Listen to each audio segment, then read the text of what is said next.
Hi folks, I'm John Whidden and this is my friend Steve McLeod and welcome to This Sonic Obsession. Today we're going to talk about box sets. Are they worth it?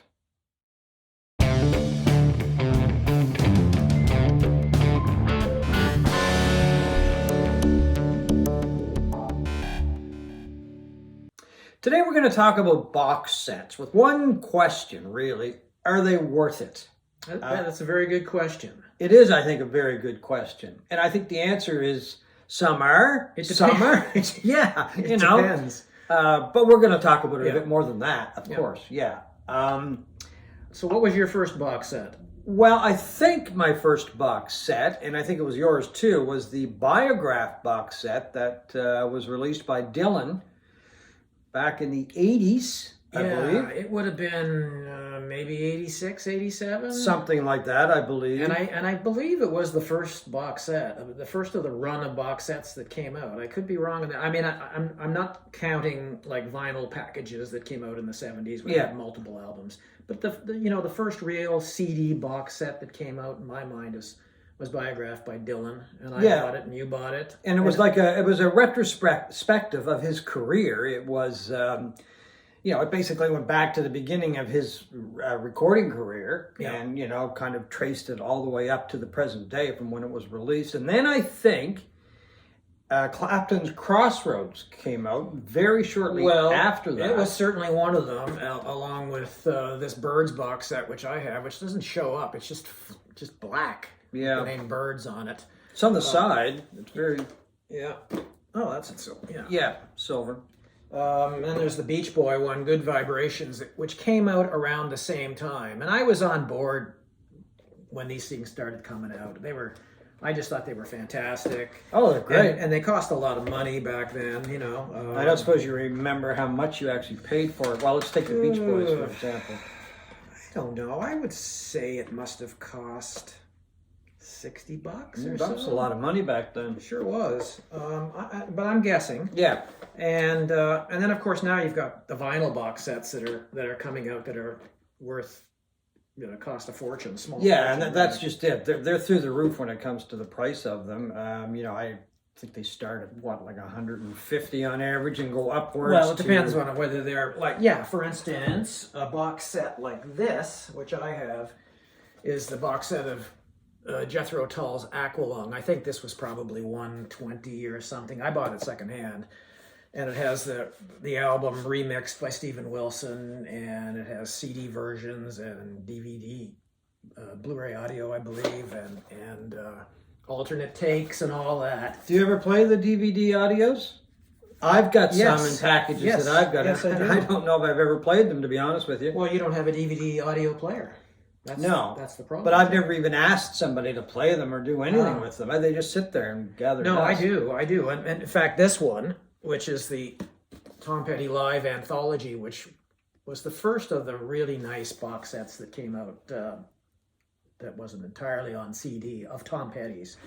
It has a bootleg, official bootleg on vinyl. But this is the real prize for me, and it is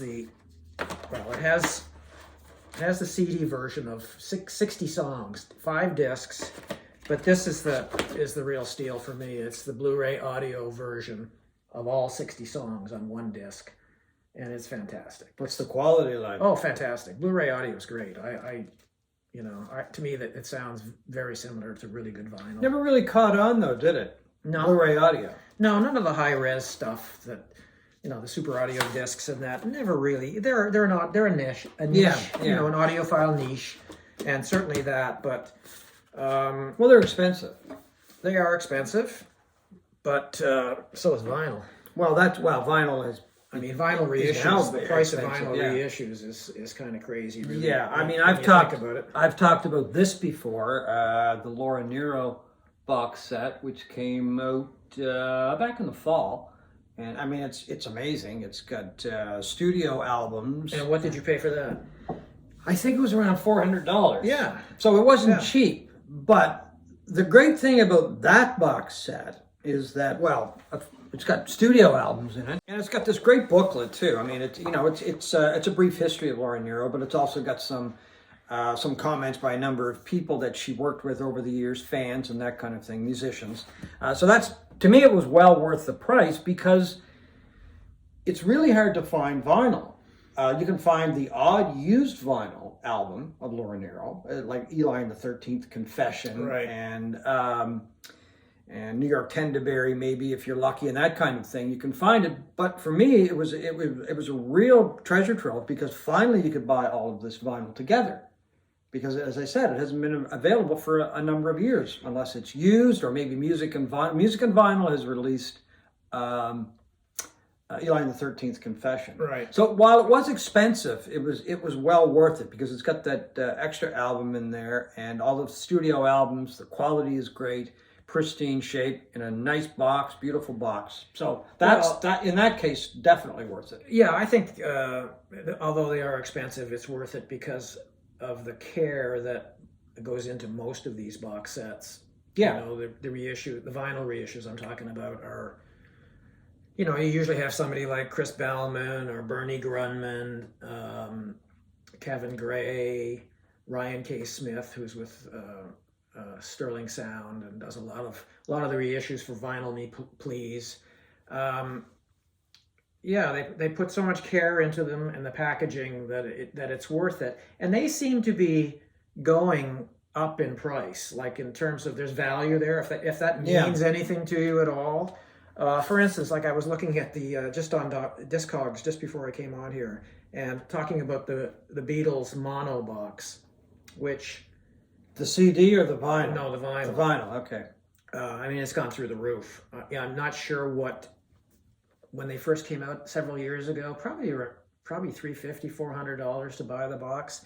The median price now for the mono Beatles box on vinyl, the median on Discogs as of today was $1,711. Whoa. And that's not brand new. That's used, right? Yeah. See, that's God knows, an investment. Well, God knows. Yeah, I mean, most of these things, if you keep them sealed, if you're so inclined to do that, I'm not.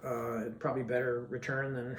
Yeah, I've got the Beatles mono. I've got the funds. mono box set on CD, but not the vinyl. Yeah, which is a great little package. It is, and.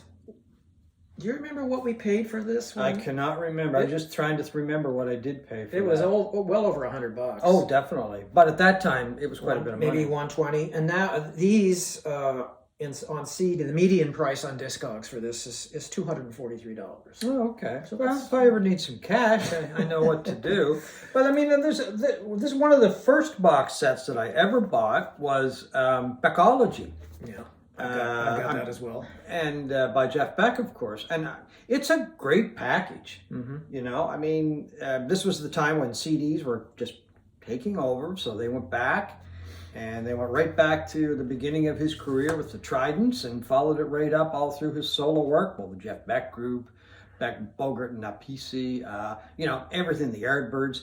And it's just a really good package because it's got all of the material and a nice little booklet that goes with it. So, I mean, if you were so inclined, if you weren't familiar with Jeff Beck's music, it was a great place to start, but I've always been a Jeff Beck fan. So for me, it was, all of this material is in one place, right? I could sit down and I could listen to Jeff Beck's career over the course of an evening. And the book is really good too. It's a great booklet, you know, so what is your favorite box set, would you say, if you had a favorite?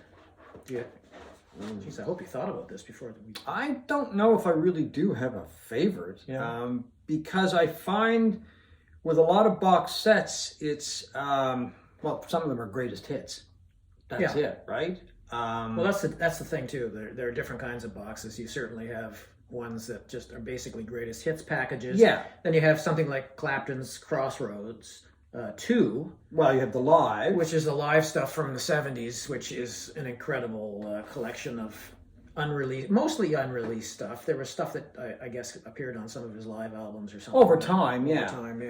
One of my favorites is Little Feats, Hotcakes, and Oat Takes. This is just a phenomenal little package because they took a lot of the best material that Little Feat had recorded over the years, and I'm a big Little Feat fan, put it together with some demos and some live stuff, that kind of thing, and just put together a really good package. So it's not really a greatest hits.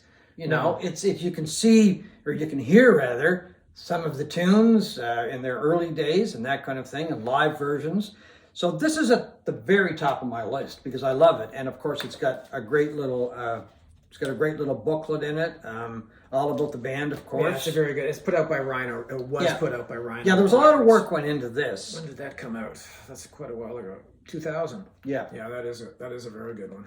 So that's one of my favorites. I don't know if I really do have a favorite.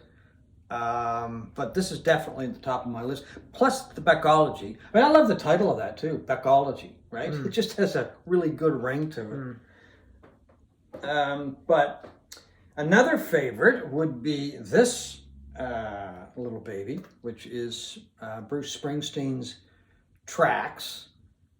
I can't believe that this material was just sitting there and nobody did anything with it until they decided that they would do something with it and, clean it up. Made a few overdubs, if I remember correctly, and released it. It's 4 CDs. No, I remember, I've got that as well, and I remember hearing that and thinking, the stuff that he threw away. Right, yeah, like, I know. Like, it's just unbelievable. And a lot of the Dylan packages, I forget what they're called.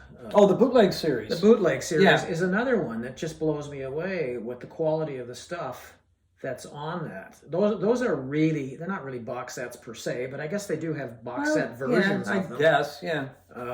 That's the other thing. You can buy so many of these box sets now in different formats. Like you can get a 2 CD set or a 1 CD and then a 4 or 5 CD set. Which is not necessarily a good thing, but no, I don't really know if I need like 5 versions of a song from a recording session, because there's a reason that they picked the song that ended up on the album or the CD because it was at the time believed to be the best one, right? Yeah. I mean, so sometimes it's just way too much material. Yeah. But it's kind of interesting to hear.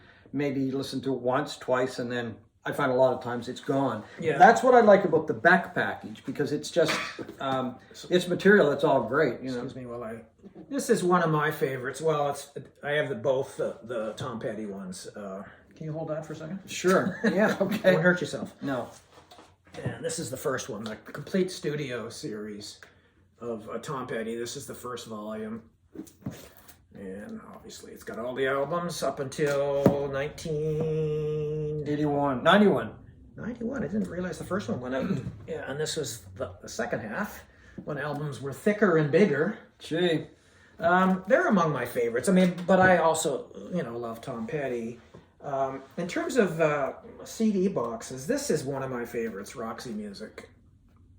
It is. Yeah, I have a Roxy Music 4 CD box set. This is their complete studio recordings. All of the various albums.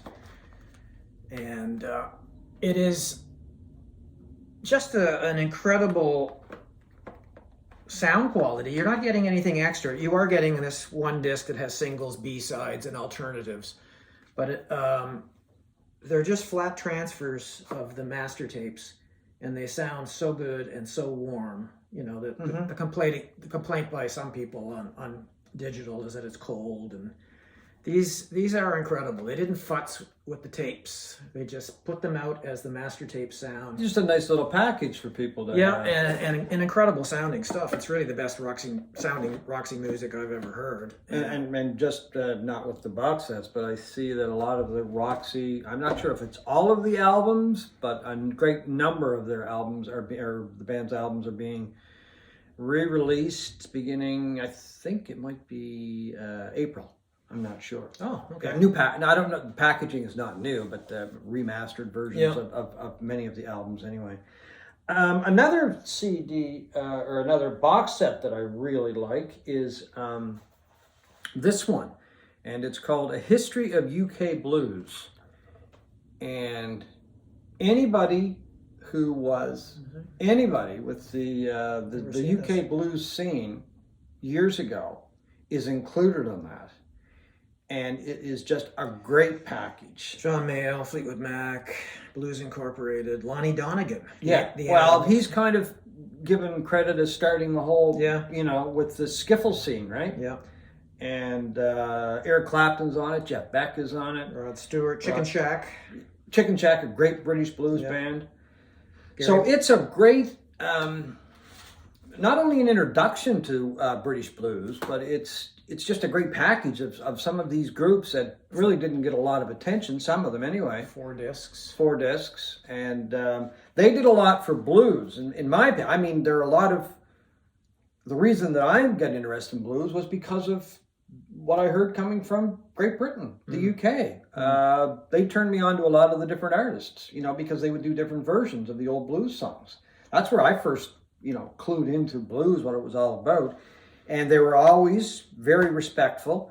And this is just, I don't even know if you can buy this anymore. I've never seen not. that. I've never seen that. I can't even remember where I picked it up. But Hoochie Coochie Men, a history Yeah. of UK blues and R&B. yeah, Hoochie Coochie Men. And that's actually not quite accurate because I'm not sure if she's on this, but Christine Perfect was a member of Chicken Shack. Yes, Christine McVie. And became Christine McVie, and then of course she was a member of is a member of Fleetwood Mac as well. So anyway, but this is just a great package. I mean, just a great introduction, but a great summary of UK blues to 2001. So anyway, this is one of my favorites right here. Yeah, I think, you know, we sort of said at the beginning, is it worth buying box sets anymore? And I would say, oddly enough, it is, in part because of the how much they seem to appreciate the vinyl ones, but also how much they seem to depreciate on CD. I mean, the bottom has fallen out of the CD market in the last few years so much that people are literally throwing away CDs. They're just taking boxes of them to thrift shops and dropping them off. You buy CDs for $1.99 now. And these, I bought these in the last, within the last 2 years. This is Echo and the Bunnymen's Crystal Days, 1979 to 1999. Put out by Rhino in 2001, and Sex America Cheap Trick, which is fabulous, by the way. Came out several years ago, and I got both of these used at a store for like $25. Any idea what they're worth now? Have Well, they gone up at all? No, I don't think so. Okay. I didn't even look. I mean, how could they? Yeah. I mean, the value of CDs is just, the bottom has dropped out of it. But in terms of adding to your collection and, you know, adding great music in one package, used is the way to go. I mean, and then here's another one, which I think every Canadian probably recognize. Oh, What a Feeling. It's a vital collection of Canadian music, which came out, a compilation in 1996. It's 4 discs, and it's got, you know, the best Canadian songs, supposedly. You know, song like The Guess Who, Crowbar, And it takes Lighthouse. It takes its name actually from a Crowbar song called "Oh What a Feeling." Chilliwack, Rush, Bryan Adams, Jeff Healey, The Pursuit of Happiness, all kinds of bands. Now, I tried to remember what this cost when it first came out in '96. It was probably around $40. Oh, maybe. anyway, I would think so. I mean, I got this at a thrift shop the other day for $3.99. Really? Yeah. Oh. So if you have no aversion to CDs, certainly the price is right now to add to your box set collection. If you go used and you go, well, not even thrift shop, because these were from our local. Yeah, I think I bought some empty CD cases not long ago. I had to, so I broke some, and I think one was like $1.50. Yeah. So that's, I mean, and you got what, 4 CDs with that one. So. Yeah, I'm guessing these probably, when they first came out, probably would have cost at least $80, right? Oh, anyway, Wouldn't you say? I would say so. $80 to $100 and $25. Yeah. So are they worth it? I think so. if you like them, If you like them. I mean, I'm not going to go out and buy a box set by somebody that I'm not familiar with their music. I don't know if it's a great way to check out somebody's music, unless you can get it for a really good price. Like the Beckology one, if you like Jeff Beck, you've got his whole career in one box. If you're not familiar with his music and want to pay for it, if you can still buy it, go for it, you know. But in the end, most of them really are greatest hits. But they are a great introduction to artists. or they're great historical documents. Well, they have thematical ones, like these Reiner Records put this out. You know, No Thanks, the 70s punk collection is, you know, an anthology of, you know, bands like the Ramones, Clash, Nick Lowe, The Damned, The Jam, Pere Ubu, Joy Division, all these great bands from the 70s. And when I showed John these, he remarked, I've never seen those before. No, I never saw that one. They went out of print so long ago. And here's another one, Dispatches from the 80s Underground, an anthology of music, REM, The Jam, The Cure, Dead Kennedys, just to name them, X, Depeche Mode. Yeah, I mean, I don't know how often I would listen to something like that, but if I was really into that music, it would be definitely something that I'd want to pick up. Well, it is. I mean, I don't listen to my box sets very often, but when you do, it's nice just to put it on and let it go, and you're getting a... Yeah, because as I said earlier, with some of the box sets, you get stuff that has not been released. You get remixes, which are sometimes interesting.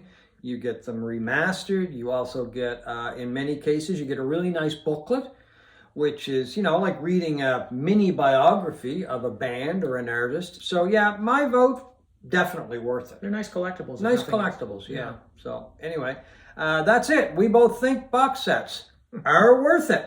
Thanks for watching this Sonic Obsession.